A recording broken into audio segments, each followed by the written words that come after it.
সারা রাত জেগে মোবাইল ব্যবহারকারীরা একটি ভয়ানক রোগে আক্রান্ত হচ্ছে। কিছুদিন আগে একটি মেয়ে এই রোগে আক্রান্ত হয়েছে এবং সে পুরোপুরি অন্ধ হয়ে গিয়েছে, আর কিছুই দেখতে পারছে না। এই রোগের নাম হলো স্মার্টফোন ভিশন সিনড্রোম। মহিলাটি কি করতো? ঘরের লাইট বন্ধ করে ঘন্টার পর ঘন্টা মোবাইল চালাতো। এর কারণে ধীরে ধীরে তার দৃষ্টিশক্তি চলে গেছে। আপনার বাসায় যারা এভাবে মোবাইল চালায়, এই ভিডিওটা অবশ্যই তাদের কাছে শেয়ার করে দিন। আপনার মা বাবা, ভাই বোন, বন্ধু, প্রতিবেশী সবার কাছে ভিডিওটা শেয়ার করে দিন, যেন তারা সতর্ক হয়ে যায়।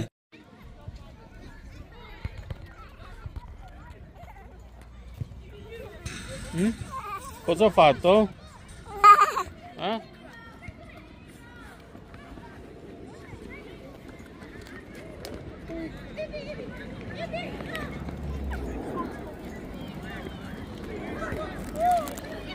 Oh, tanto la brioche dentro. No, no, no.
Careful, okay? Slowly, slowly.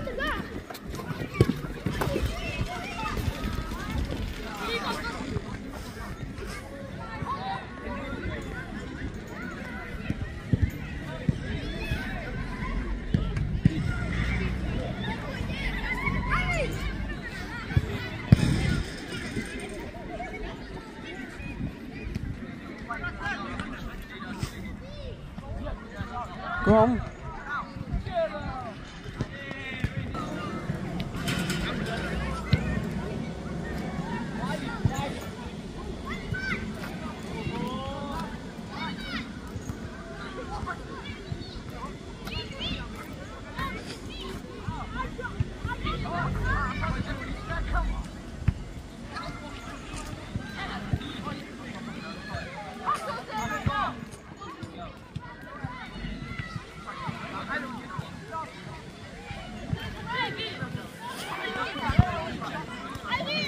Osman.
Oliman cosa bole?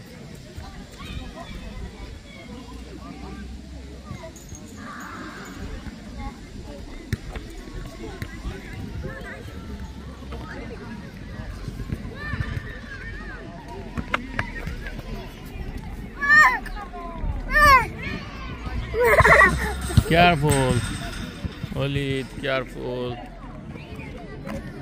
Oliman, Osman, come here nicely. Okay, wait. Hospital. You can take your hand him. No, both hand. Leave it the ball. Prendi il braccio. Prendi il braccio.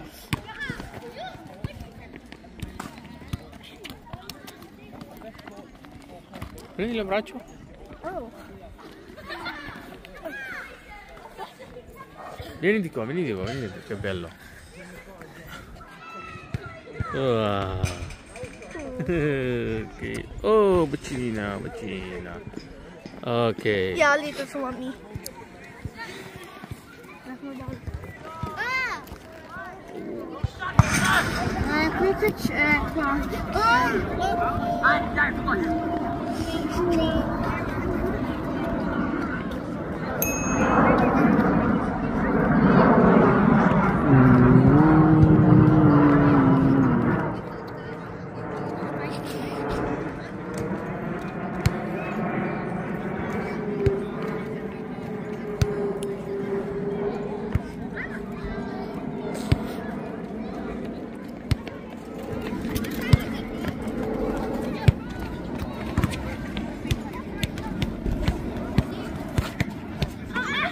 Look, Olid slowly, very.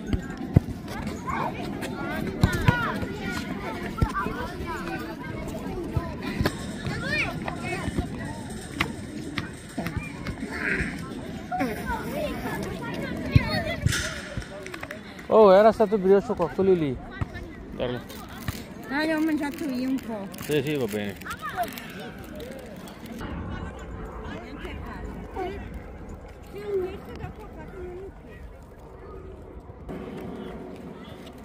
Olid, come. Vedi volle darla.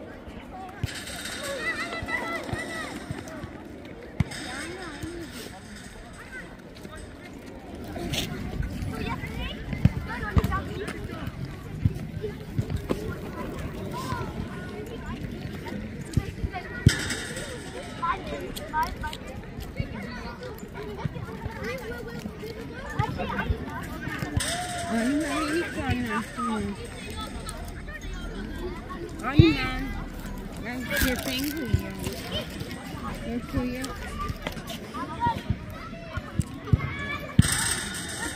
Ani sana kwa.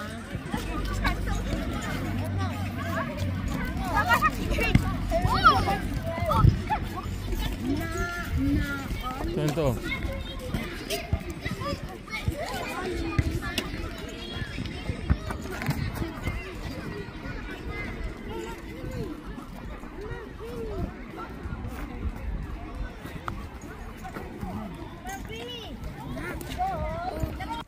Hey, Osman, come. Tell me.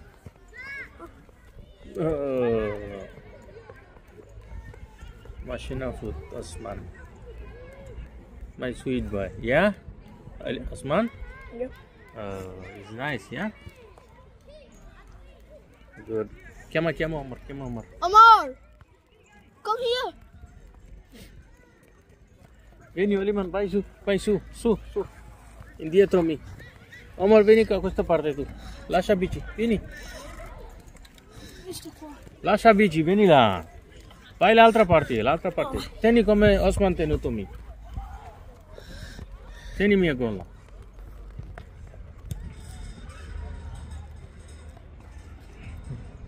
Look, if it's there, Okay.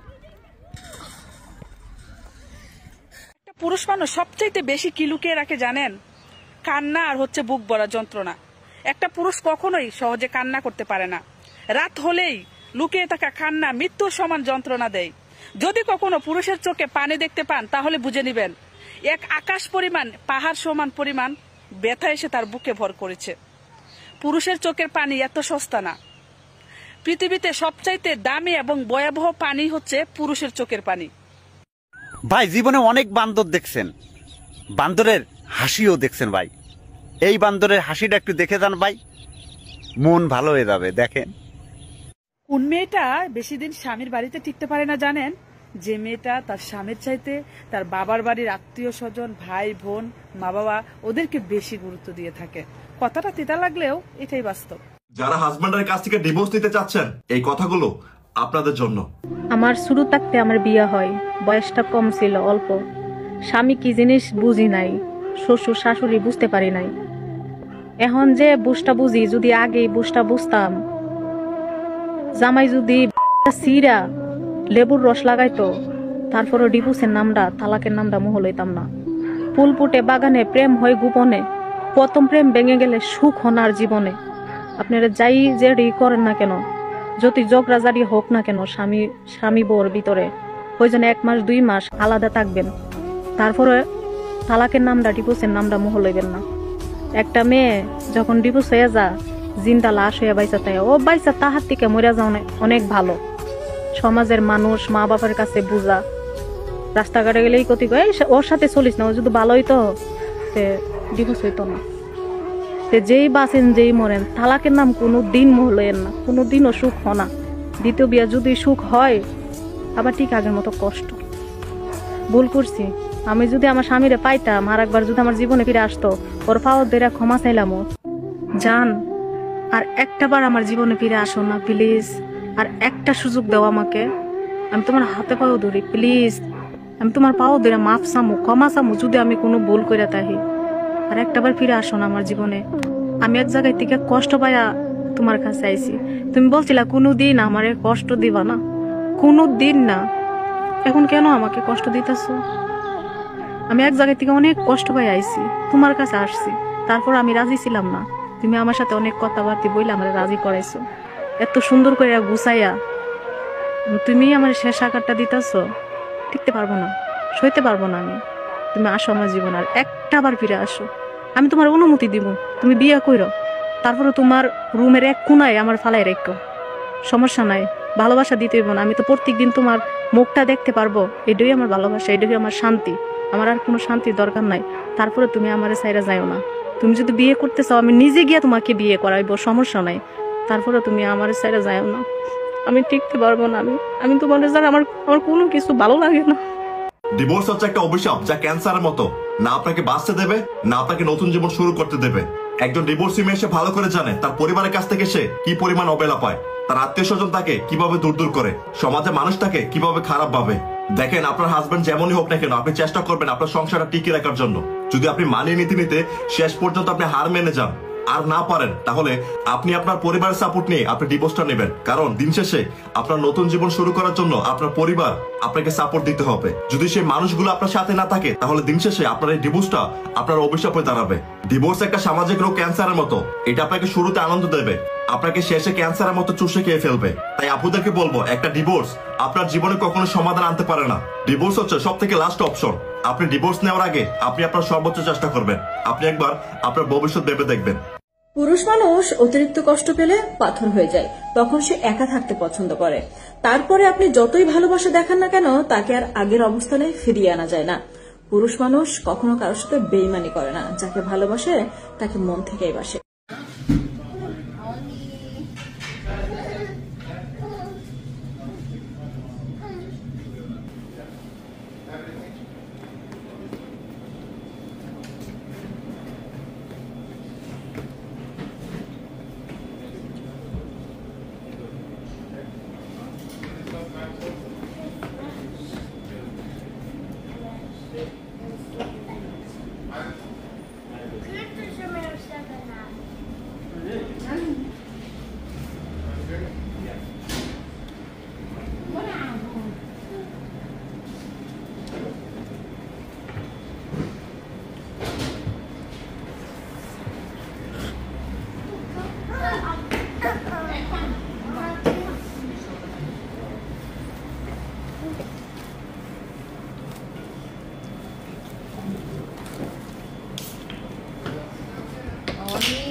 পাঁচটি কারণে স্ত্রীর প্রতি স্বামীর আকর্ষণ কমে যায়। এই পাঁচটি কারণ যদি কোনো স্ত্রীর মধ্যে থাকে, ওই স্ত্রীর প্রতি স্বামীর কোনো আকর্ষণ থাকে না, মায়া থাকে না, ভালোবাসা থাকে না, এই সংসার জীবনটা তাদের আর সুখের থাকে না, আস্তে আস্তে কলহ তৈরি হয় এবং এক পর্যায়ে ডিভোর্স পর্যন্ত চলে যায়।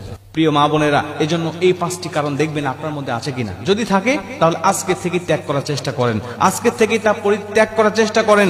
দেখবেন যে আপনার সুখের সংসারটা সুখের থাকবে, এটা আর কখনো অশান্তি আপনার এই সংসারে আজ করতে পারবে না। এক নম্বরে, স্বামী যা বোঝায় স্ত্রী যদি তার উল্টা বোঝে। স্বামীর থেকে স্ত্রীর বুঝ যদি বেশি হয়, স্বামীর কথার প্রতি কোনো আনুগত্য যদি না থাকে, স্বামী একটা কথা বলছে, আপনি পাল্টা যুক্তি দিয়ে বলছেন না তোমার কথা ভুল, তোমার কথা মানি না, আমার কথাই সত্য, এটাই যুক্তি, সঠিক যুক্তি, তোমার যুক্তি ভুল, এমন যদি হয়, এই স্ত্রীর প্রতি স্বামীর আকর্ষণ আস্তে আস্তে কমতে থাকে, তার প্রতি কোনো মায়া থাকে না, আস্তে আস্তে কমতে থাকে এবং কমতে কমতে এমন পর্যন্ত চলে যায় যে তার সাথে সংসার করার ইচ্ছা আগ্রহটাই একসময় মরে যায়।